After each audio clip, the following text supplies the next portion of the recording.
between ancient mythology and modern records, frequently cited in regional gazetteers as one of the oldest surviving royal dynasties in the world. This map shows the ancient Trigarta kingdom, the geographic cradle of the dynasty. It occupies a specific triangular wedge of land bordered by the Ravi, Bias, and Sutlej rivers.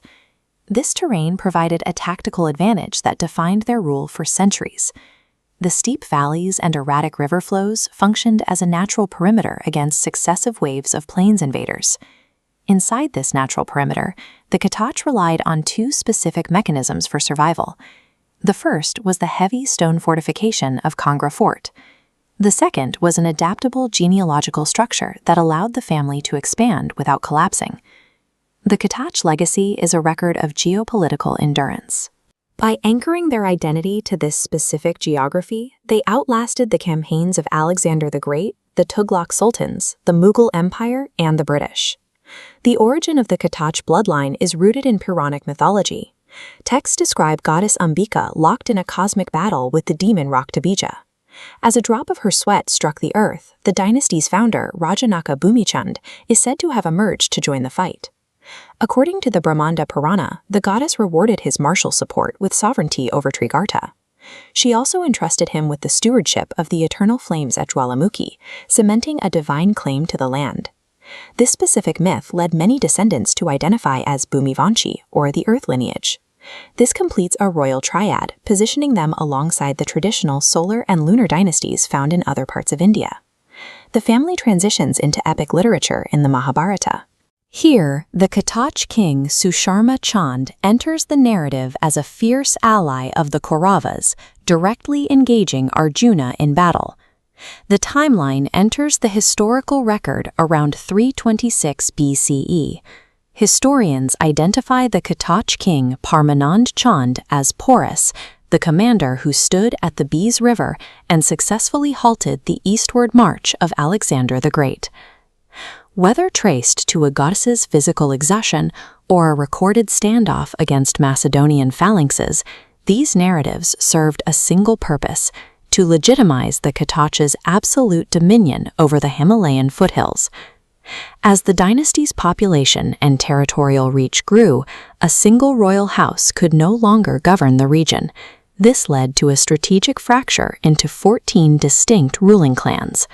This family tree shows how the branches formed, often through unusual circumstances.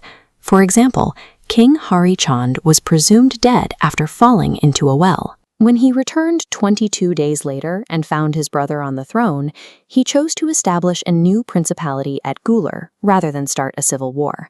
Other branches formed through specific land grants. When Raja Bhim Chand granted a tract of dense forested land, known as Bani, to his younger son Bir Chand, the descendants adopted the name of the terrain, forming the Banyal subclan. This geographic dispersion changed the social fabric of the family. As the Chib and Banyal branches settled deeper into the Doda and Bhimbir regions, they eventually converted to Islam, forging a distinct identity as Muslim Rajputs. In the Himalayan frontier, the Rajput designation was less about a single religion and more about a shared martial culture and common ancestry. Maintaining that martial status required a secure center of power. Kangra Fort, historically known as Nagarkot, served as the physical spine of the Trigarta power structure. This topographical blueprint shows the fort's specific advantages. Builders utilized precipitous cliffs that overlook the natural moat formed by the confluence of the Banganga and Manji rivers. The fort faced its most significant test in 1333 CE. Delhi Sultan Muhammad bin Tughlaq mobilized an army of 100,000 soldiers and marched them directly into these mountains.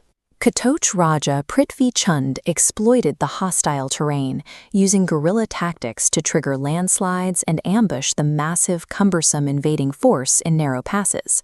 The campaign was a total failure for the Sultanate.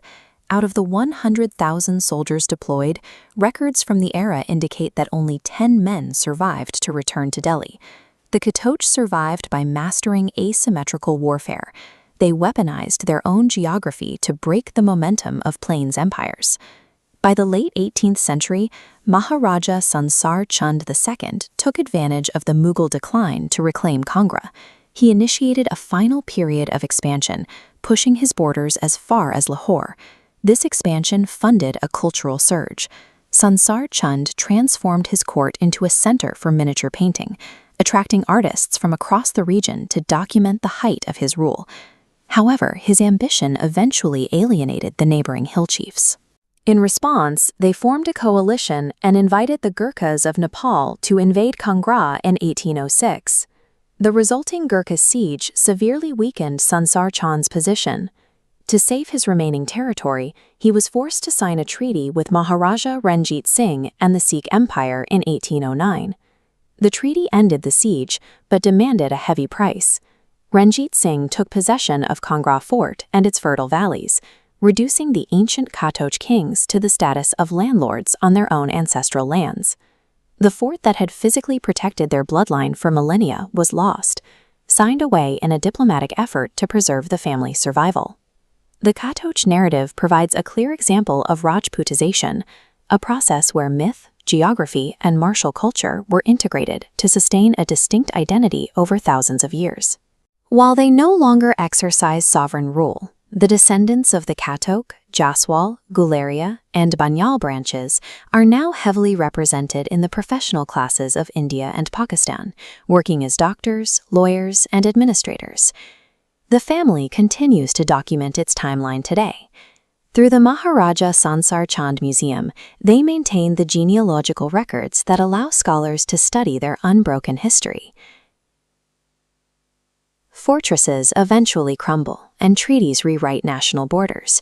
But a dynasty that anchors its identity to the earth itself can outlive